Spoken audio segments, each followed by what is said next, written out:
It's nearly the end of an era at Great Bear Ski Valley. The old red chairlift has just a little over 2 weeks left before the city will begin the process of taking it down to make room for a new one. Well, tonight we look back at the 40-year history of the Great Bear chairlift. It's tonight's Eye on KENNELLAND. Great Bear has spent hundreds of thousands of dollars getting ready for this ski season. The biggest investment is this chairlift. Great Bear's first ever chairlift was built in 1981 at the then privately owned ski park. The discussion always was we need a chairlift to really make this place go. Sioux Falls attorney Bill Taylor was one of the city's ski enthusiasts who helped fund the roughly $250,000 project. The people who invested in it, they knew that it was a big risk, and they went forward with the idea that they would never get their money out of it. That the whole idea was to preserve the place for the community. They're great.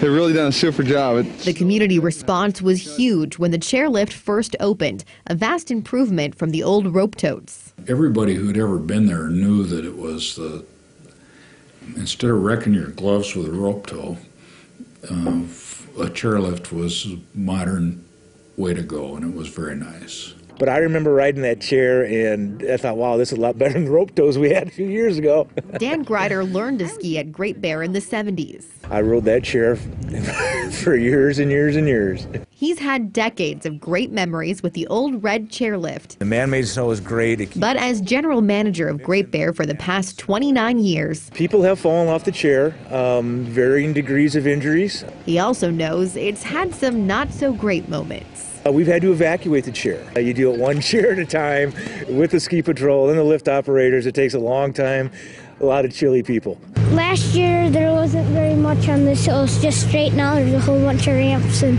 stuff like that. But for the past 4 decades, going on the chairlift and going skiing down the hills. This red chairlift has been a sign of success for generations of kids learning to ski. She went up the chairlift for the first time this year.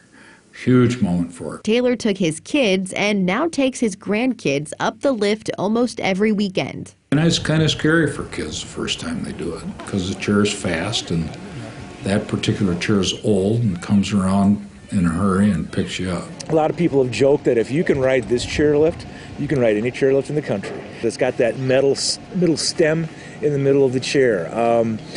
You know, people have been knocked down by that chair more than once. So you got to be really careful when you're loading the chair. And then, of course, you have to unload the chair. Those imperfections will soon be replaced by a new chairlift. It's going to be a lot different. The new chair is going to be white and galvanized steel with some blue trim. The new chairlift will be fabulous. It'll be so much more efficient than the existing chairlift.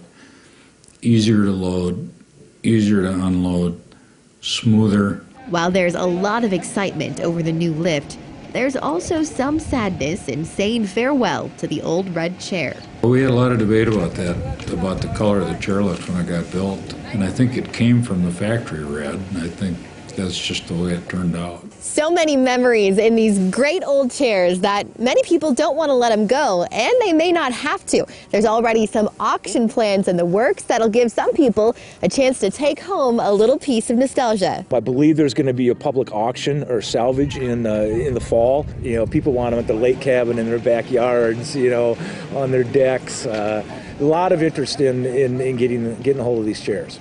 Chairs that will now take a seat in Sioux Falls history. So many memories in a chair. Crews will begin the work of dismantling the chairlift on March 15th, making the way for the groundwork and eventual installation of the new lift. Great Bear plans to make a time-lapse video of the whole process.